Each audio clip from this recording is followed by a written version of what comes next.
আসসালামু আলাইকুম, hi guys. আজকে আমরা আপনাদের সামনে এক অভিনব কায়দায় উপস্থিত হয়েছি। আমরা আজকে উপস্থিত হয়েছি এক বিশাল বিস্তীর্ণ মাঠে, যেখানে পানির উপর পানির একটা আস্তরণ ছিল। অতি সুপরিচিত বিল হাসাইগেরে বিল, যেখানে ছিল অনেক পানির সমারোহ। এখন পানি শুকিয়ে যাওয়ার কারণে আমরা দেখতে পাচ্ছি এখানে শুধু কচুরিপানা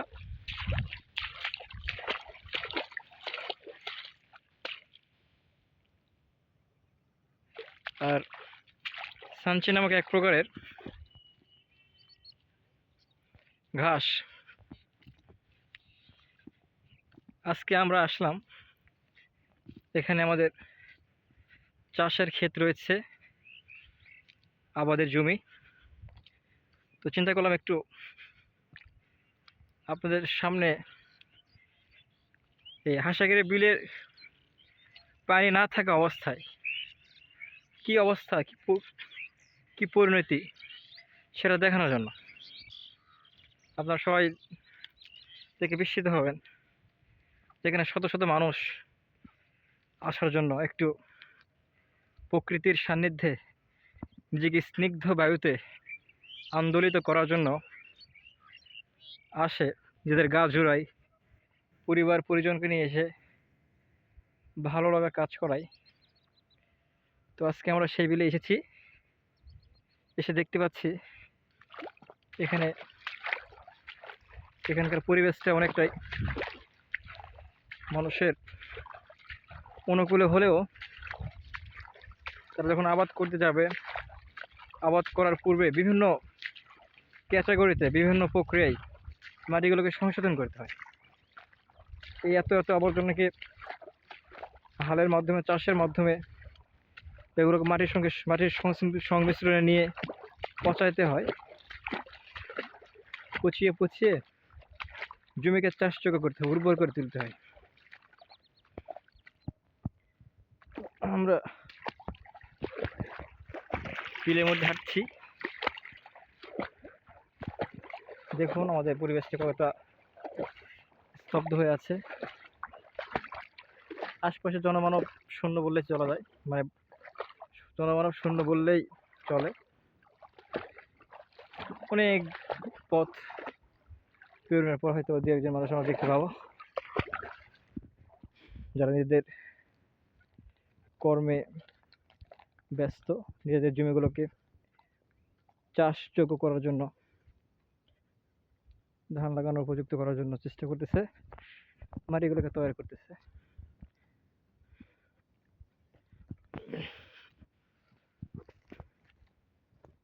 আমরা কাদা মাটি এবং পানিগুলোকে ভেদ করে আমরা আমাদের গন্তব্যে পৌঁছানোর চেষ্টা করতেছি।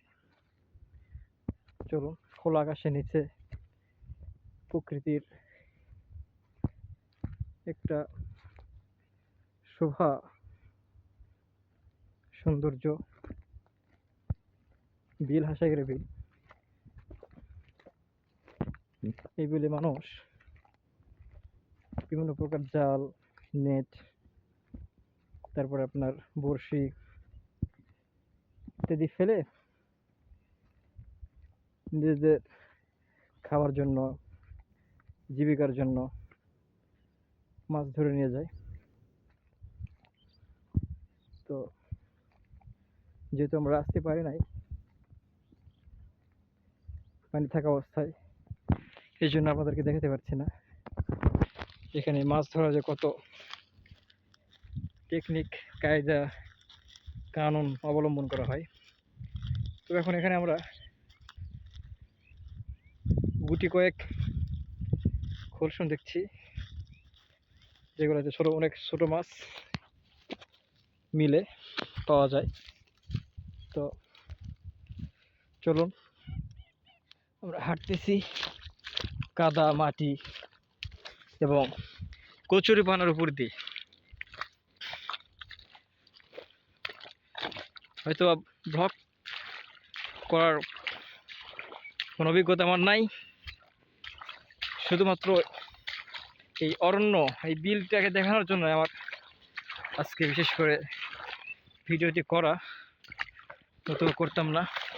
এই যে কোথাও পানি, আবার কোথাও কাদা, কোথাও মাটি, এই দেখতে পাচ্ছেন খোলসন, এগুলোকে বলা হয় খোলসন।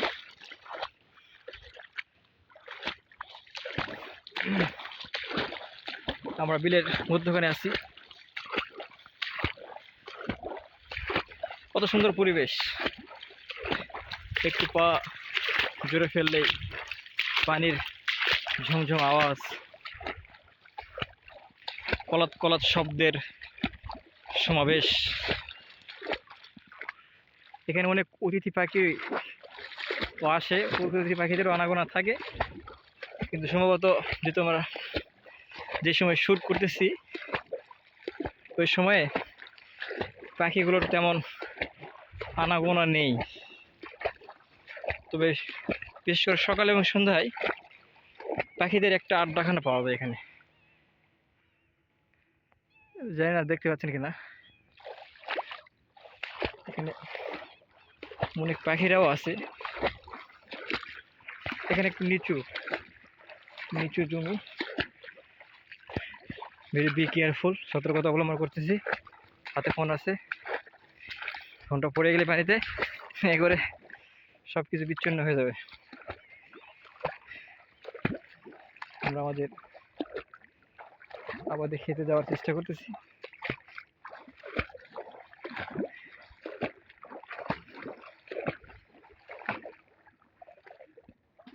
ঘটনা হলো চিনতে পারবো কিনা সেটা হচ্ছে বড় বিষয়। পানির মধ্যে এখানে আবার অথই জল,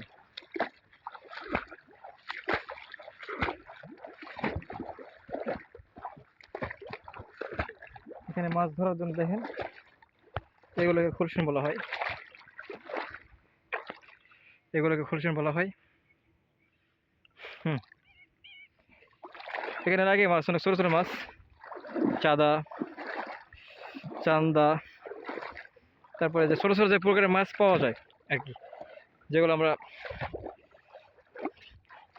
যারা মাছ বিক্রি করেন তাদের কাছ থেকে পেয়ে থাকি।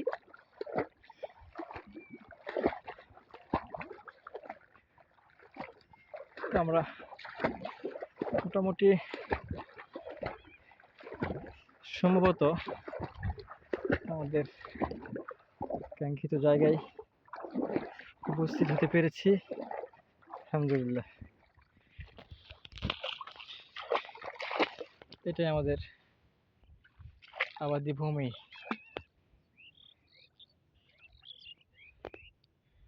সম্ভবত এটাই, এই দেখতে পাচ্ছেন এখানে প্রায় 1 বিঘার মতো মাটি আছে, যেখানে আমরা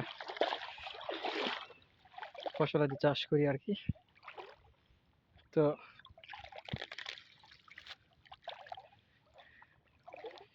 এগুলো পরিষ্কার করার দায়িত্ব দিয়েছিলাম, শুধুমাত্র কচুরিপানা যেগুলো আছে ওগুলোই পরিষ্কার করা হয়েছে আর কি। বাকি এগুলো বেশি আবর্জনা, এগুলো এরকমভাবে সাফ করা হয়নি। তো ধারণা করতেছি এগুলো যদি পানি কমে যাওয়ার সাথে সাথে পানি কাদার সঙ্গে মিশে গিয়ে পচে যায়, তাহলে অনেকটা মাটির জন্য উপকার হবে, ফসলের জন্য অনেকটা উপকার হবে। তো দেখা যাক আল্লাহ ভরসা কি হয়। তো এই তো দেখলেন আমাদের হাঁসাগেরে বিল। এটাকে যদি আমরা গোলাকৃতি ভাবে গোল হয়ে যদি ঘুরি, ডিম্বাকৃতির মাধ্যমে সার্কেলিং এ যদি ঘুরি, দেখবেন কোথাও কোনো মানুষের আনাগোনা নেই, একদম জনমানব শূন্য একটা পরিবেশে আমরা আছি একদম। তো এই খোলা প্রান্তরে আকাশের নিচে দেখেন এই যে অথই জলের উপরে আমাদের এই ভিডিওটা কেমন লাগলো আপনারা অবশ্যই কমেন্ট করতে ভুলবেন না। জানাবেন অনুভূতি কেমন, গ্রাম বাংলার ঐতিহ্য অনুভূতি, ভালো লাগা মন্দ লাগা সব কিছু আপনারা শেয়ার করবেন। এখানে কিছু কচুরিপানা আছে, আমরা এগুলোকে একটু নিরাপদ স্থানে নিয়ে যাবো ইনশাল্লাহ, যাতে পরবর্তীতে ভোগান্তির শিকার হতে না হয়।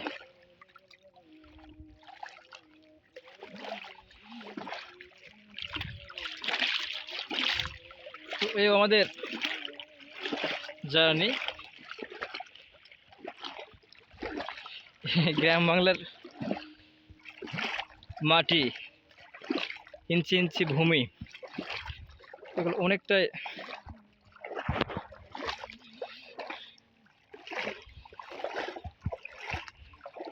জীব বৈচিত্র্যের জন্য উপকারী, এগুলো অনেকটাই কল্যাণময়।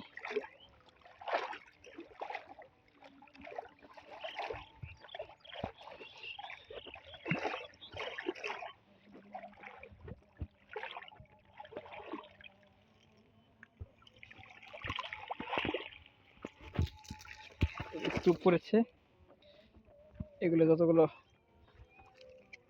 আবর্জনা ছিল এখানে তোলা হয়েছে। তো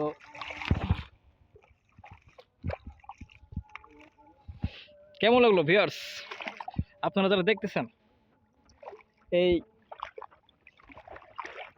ধুধু প্রান্তরে, ধুধু এই জন্য বলতেছি যেহেতু জনমানব শূন্য এলাকা, মানুষজন নাই,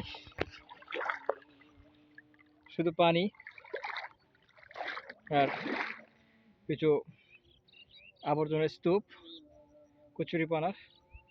তো মোটামুটি আমার তো ভালোই লাগলো, আপনাদের কেমন লাগলো সেটা আপনারা কমেন্ট করবেন, লাইক করবেন, শেয়ার করতে বলছি না, কিন্তু ইচ্ছা যদি হয় গ্রাম বাংলার ঐতিহ্য আপনার ফ্রেন্ডস, আপনার ফ্রেন্ড লিস্ট যারা আছে, আপনার ফলোয়ার্স, এদেরকে যদি জানানোর প্রয়োজন মনে করেন একটা শেয়ার করবেন, এতে আমাদের গ্রাম বাংলার ঐতিহ্য চূড়ান্তভাবে ফুটে না উঠলেও একটা মিনিমাম মিলিয়ে একটা ধারণা তাদের মধ্যে কাজ করবে। আমাদের ইয়াং জেনারেশন যারা আছি তাদের তো, যারা শহরে বসবাস করি, হয়তো বা এই পরিবেশ সম্পর্কে তাদের কোনো আইডিয়া নাই যে কেমন কষ্ট হয় একজন কৃষকের। একজন কৃষক কতটা কষ্ট করে গোলা ভরে ধান বাসায় নিয়ে যায়, সেখান থেকে আপনার